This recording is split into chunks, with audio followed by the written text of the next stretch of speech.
नमस्कार शेतकरी मित्रांनो, शेतकऱ्यांची शेतीशाळा प्राकृतिक आधुनिक कृषी शोध प्रशिक्षण चिकित्सालय रामपुरी बुद्रुकमध्ये आपले सहर्ष स्वागत आहे. शेतकरी मित्रांनो, आज आपण आहोत पतिंगरावजी पोले, मुक्काम पोस्ट आडोळ, तालुका सेनगाव, जिल्हा हिंगोली यांच्या हळदीच्या प्लॉटवर. हा हळदीचा प्लॉट शेतीशाळेच्या माध्यमातून डेव्हलप करण्यात आलेला आहे.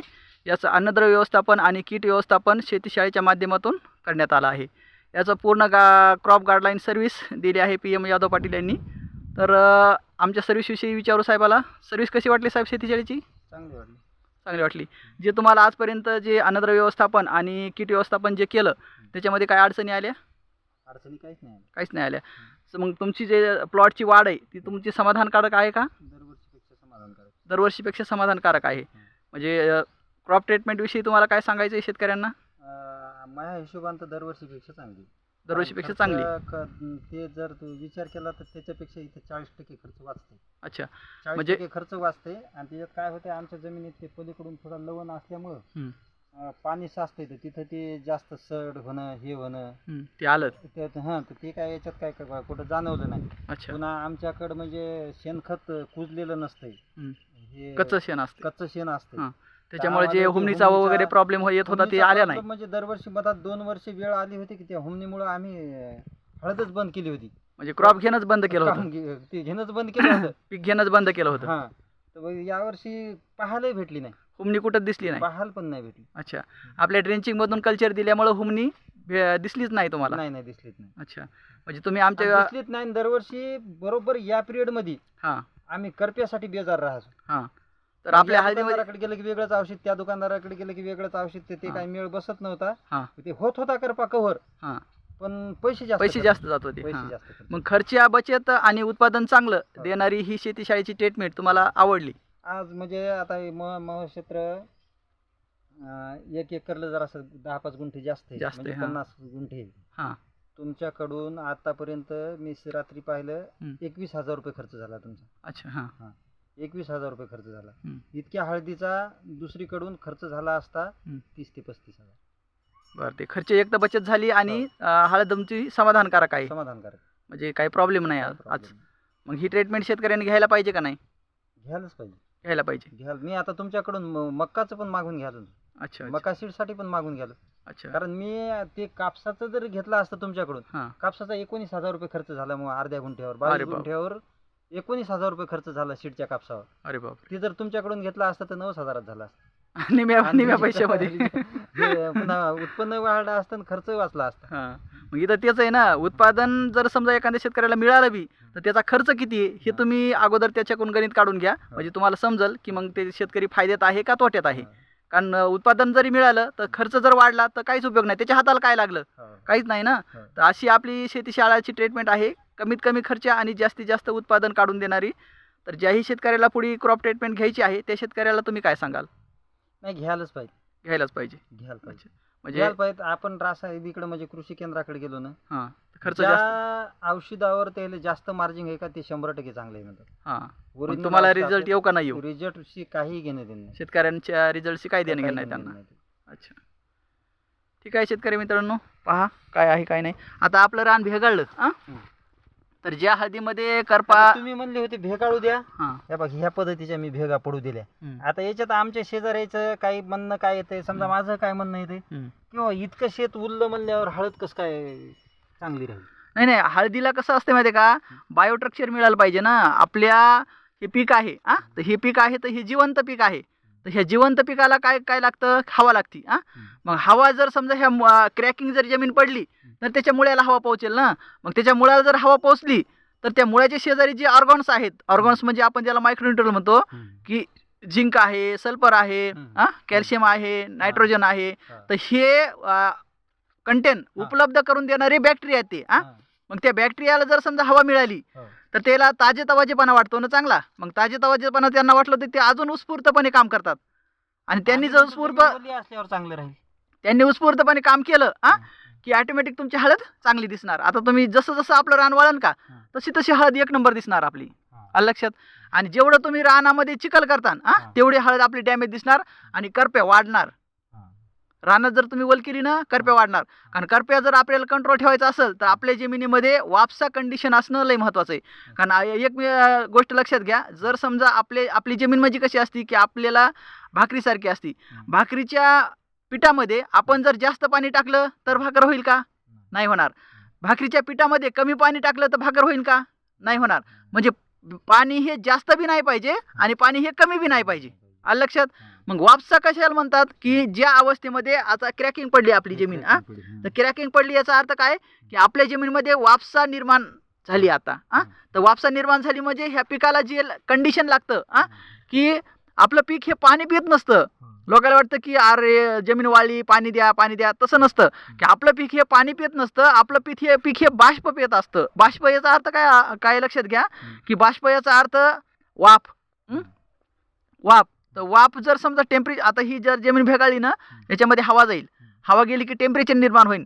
टेम्परेचर निर्माण झालं की तिथं बाष्प निर्माण होईल म्हणजे वाफ. आणि ते वाफ म्हणजे आपल्या झाडाचं खाद्य असतं. ती वाफ शोषण करत असते.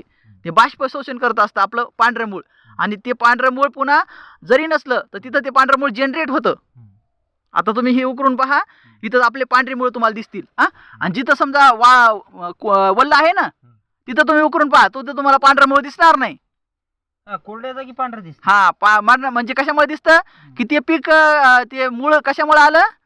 बाष्प पिण्यासाठी आलं. मूळ जे पांढरं मूळ जे फुटलं ना ते बाष्प पिण्यासाठी आलं. आणि जर ज्या रानामध्ये ओलं आहे त्या रानामध्ये ते येणारच नाही. कारण तिथं कम्पॅक्ट जमीन आहे ना, तिथं हवाच नाही आहे. हवा नाही नसल्यामुळे ती मुळी जनरेटच होणार नाही. कारण त्या मुळीला झाडालाच जाणवणार नाही की मला पाणी पाहिजे म्हणून. ते कम्पॅक्ट झालं, ओलावा जास्त झाला. मग तिथं जर ओलावा जास्त झाला तर त्या झाडाला वाटणारच नाही मला पाणी पाहिजे. मग पाणी पाहिजे वाटणार नाही म्हणजे ती पांढरी मुळी जनरेट नाही करणार. मग पांढरी मुळी जर जनरेट नाही झाली तर ते न्यूट्रिएंट पाणी घेण्यासाठी पांढरी मुळ आली तर तीच मुळी पुन्हा न्यूट्रिशन घ्यायला सुरुवात करत असते. आणि न्यूट्रिशन आणि पाणी जर मिळालं तरच तुमचं झाडाचं पान चांगलं होत जाईल. आणि जर समजा पांढरी मुळ नाही निघाली तर ही सगळी क्रिया बंद राहील. आलं लक्ष? म्हणजे ज्यावेळेस तुमचं जमिनीमध्ये वापसा कंडिशन असते त्यावेळेसच तुमच्या झाडाला पाणी मिळत असतं. ज्यावेळेस तुमच्या जमिनीमध्ये वापसा कंडिशन असते त्याच वेळेस त्या पिकाला न्यूट्रिशन मिळत असतं. ज्यावेळेस तुमची जमिनीमध्ये वापसा असते त्याच वेळेस तुमचं क्लायमेट चेंजच्या माध्यमातून क्लोरोफिल ज्या पानामध्ये आहे त्याच्यावर प्रकाश संश्लेषण प्रक्रिया होत असते. आणि प्रकाश संश्लेषण प्रक्रिया जर झाली तरच आपलं पीक चांगल्या पद्धतीने न्यूट्रिशन अपटेक करू शकतं, उचलू शकतं. तोपर्यंत नाही उचलू शकत. तर आता तुम्ही जसं समजा पहा वापसा कंडिशन आहे आपल्या रानामध्ये तसं तुमचं हे पान. किती दिवसांनी पाणी द्यायचं? अजून आपल्याला हळद सुकूस्त्रोक तुम्हाला जेव्हा कळन की आपली हळद सुकायला लागली तोपर्यंत तुम्ही पाणी देऊ नका. आता समजा आता सध्या सुकण्याचं पोझिशन सध्या सगळे सुकण्याची पोझिशन नाही. अजून तुम्हाला वाटतंय अजून 8 दिवस तर पाणी द्यायचीच गरज नाही आपल्याला. अजून 8 दिवस? 8 दिवस गरज नाही. आणि ज्या दिवस तुम्हाला वाटेल आपली हळद सुकाय नुकसान होत नसते. नुकसान 100% गॅरंटी याची, नुकसान होणार नाही. फक्त तुम्ही एक लक्षात घ्या की ज्या दिवशी आपली पानं अशी उन्हामध्ये असे सुकते ना, खाली पडते ना, आणि उन्हामध्ये जरी पाणी खाली पडले तर सांच्या पार झाली, टेम्परेचर कमी झालं की ते पाणी टाईट होते. आणि ज्यावेळेस पाणी एकदम कमी होईल आपल्या प्लॉटमधून त्यावेळेस सांच्या पारी पण पाणी टाईट नाही होणार. पाणी द्यावंच लागते. हे कशावरून ओळखायचं? मग तेच सांगा ना तुम्हाला, पाणी द्यायचं हे कसं ओळखायचं की जर समजा आपल्या प्लॉटला दुपारच्या पाऱ्यात तर समजा पानं खाली पडणार, असे पानं सुकणार. पानं सुकल्यानंतर दुपारच्या पाऱ्यात टेम्परेचरमुळे पाणी सुकलं आणि सांच्या पारी मग टेम्परेचर कमी झालं. टेम्परेचर कमी झाल्यानंतर पान टाईट झालं. पण पाणी जर कमी असेल तर सांच्या पारी पण पान टाईट नाही होणार. कधी होणार माहिती का? रात्री होणार, पहाटे होणार आणि सकाळी तुम्हाला पान टाईट दिसणार. ह्या अवस्थेमध्ये तुम्ही पाणी द्या. म्हणजे तोपर्यंत नाही. 5-6च्या तशात जर पानं असे सुकलेले दिसले तर पाणी द्यायचं. आणि दुसरी एक तुम्हाला अवस्था सांगतो. आपण आता पाणी कधी द्यायचं? आता ही तुम्ही माती उकरली, त्याचा असा गोल लाडू करा.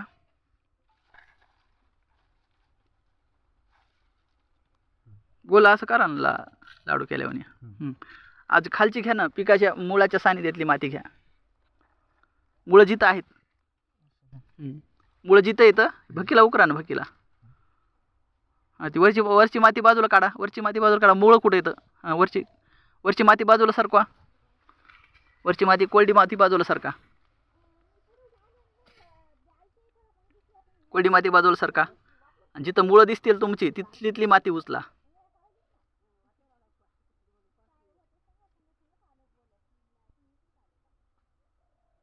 आता त्याचा असं लाडू करा. आता उभं टाका आणि असा खाली सोडा आलात. हा फुटला का? नाही फुटला. ज्या दिवशी हे लाडू फुटल त्या दिवशी पाणी द्यायचं. सगळ्यात सोपी पद्धत. आलं लक्षात? आता हे फुटला नाही, इकडे बघा, हे फुटला नाही याचा अर्थ याच्यामध्ये पाणी आहे. आणि जर समजा तुम्हाला पाणी देण्याच्या अवस्थेमध्ये ज्यावेळेस रान येईल त्यावेळेस लाडूच बनणार नाही. एक पहिली गोष्ट. आणि जरी बनला आणि तुम्ही वरून जर सोडला तर ते फुटून जाईल. आलं लक्षात? मग ज्यावेळेस तुमचं हे गोल बनवलेला लाडू बनवलेला ज्यावेळेस फुटल त्यावेळेस तुम्हाला लक्षात घ्या की वापसा कंडिशन मध्ये जमीन आहे आणि त्या दिवशी तुम्हाला पाणी पाहिजे पिकाला. हे आता हे इथं ड्रिपचे थेंब जास्त पडतात, इथं त्या पोझिशनचं असू शकते. हो ना, मग तिथं नाही हे लई महत्वाचं आहे ना. हे कसं महत्वाचं आहे माहितीये का? इथं जरी समजा पाणी तुम्हाला मिळालं ड्रीप मुळे आणि तुम्ही म्हणता इथं कोल्ड आहे, तर हे आपल्यासाठी लई चांगलं आहे ना. कसं माहितीये का की निरोगी जमिनीचा बायोग्राफ काय सांगतो? 45% माती, 5% कार्बन, 25% हवा आणि 25% पाणी. हे इथं मेंटेन व्हायला लागलंय. कशामुळं? कारण हे अर्ध बेड आपलं ओलं आहे. तर अर्ध्या बेड ओलं असल्यामुळे त्याच्यातून आपल्याला काय मिळालं? पाणी मिळालं. आणि अर्ध बेड आपलं कोल्ड आहे त्याच्यातून काय मिळालं? हवा मिळाली. म्हणजे 25% पाणी इथून मिळालं आणि 25% हवा इथून मिळाली. म्हणजे ह्याच कंदाला इकडून पाणी मिळालं आणि इकडून हवा मिळाली. आलं लक्षात? आणि ज्यावेळेस एकदम परिपक्व होईन आपली हळद कधी डिसेंबरच्या पुढं, जानेवारी, फेब्रुवारी, मार्च, त्यावेळेस मी तुम्हाला पाणी द्यायला कसं सांगणार माहिती आहे का? ड्रीप न पाणी द्यायला मी सांगणार नाही. तुम्हाला सांगणार पाणी OD1 द्या. म्हणजे ह्या सरीमध्ये आज द्या, ती सरी कोरडी ठेवा, पलीकडे सरीमध्ये द्या, त्याच्या पलीकडे सरी कोरडी ठेवा, त्याच्या पलीकडे सरी ठेवा. आणि पुन्हा 8 दिवसानंतर ज्या सरीमध्ये आज पाणी दिलंय ती सरी कोरडी ठेवा, ज्या सरीमध्ये पाणी नाही दिलं त्या सरीमध्ये पाणी द्या. OD1 म्हणजे काय होणार माहिती आहे का? ह्या कंदाची मूळ इथं आहे आणि ह्या कंदाची मूळ तिथं पण आहे. मग त्या सरीमधून ह्या कंदाला काय मिळणार? हवा मिळणार. आणि ह्या सरीमधून ह्या कंदाला काय मिळणार? पाणी मिळणार. म्हणजे 25% हवा, ऐकून घ्या, 25% हवा, 25% पाणी. आलं लक्षात? 25% हवा आणि 25% पाणी. हे जर तुम्ही मॅच्युअर केलं तर तुमचं 25% उत्पादन तिथं वाढलं. पाणी व्यवस्थापनाचा हे सगळ्यात मूळ गुणधर्म आहे. पाणी कसं द्यायचं हे जर समजा तुम्हाला कळालं ना. पाण्याचं लक्षात. फुटवेचं आहे का? फुटवे चांगले आहेत ना, एक नंबर आहेत फुटवे. फुटवे एक नंबर आहेत. तर पाणी द्यायचं हे जर आपल्याला कळालं ना तर आपलं 25 ते 30% उत्पादन वाढतं. आणि आता तुम्ही कुठला बी गोळा करा तुमचा गोळा फुटणार नाही. आलं लक्षात? आणि जोपर्यंत गोळा फुटत नाही तोपर्यंत आपल्याला पाणी द्यायचं नाही. फुटला नाही फुटला तर पाणी द्यायचं नाही. ही एक सगळ्यात महत्त्वाचं उदाहरण आहे तुम्हाला. आणि दुसरी गोष्ट मी तुम्हाला सांगितलं पानं सुकतात कशी आणि त्याच्याहून बी कसं ओळखता येतं पाणी पाहिजे का नाही पाहिजे. हे 2 उदाहरण मी तुम्हाला दिले. आता हे नष्ट होणारच आहेत समजा. ते तर मॅच्युरिटीकडे गेलं ना पानं, त्याचं काय देणं घेणं नाही. आणि ते पानं होईन तिथे रोग तुम्ही इथंच राहू द्या, तिला उचलू नका, काढायचं नाही. कारण कशामुळे माहिती आहे का? कारण हे जर पानं याला जर कनेक्ट राहिलं तर याच्यातले काही न्यूट्रिशन कंदाला मिळत असतात. यातले काही न्यूट्रिशन काही न्यूट्रिशन कंदाला मिळत असतात. काय म्हणतो इथे जळालं ते कसं काय जळालं? 2 दिवसांनी दाटवा झाला ना, दाटवा झाला म्हणून जळालं ते. इकडे बघा का जळालं याचं कारण आहे बघा. इथं बी जळालंय बघा. हे का जळालं? आता मला सांगा हे किती गचड्यात आहे? इतक्या गचड्यात आहे.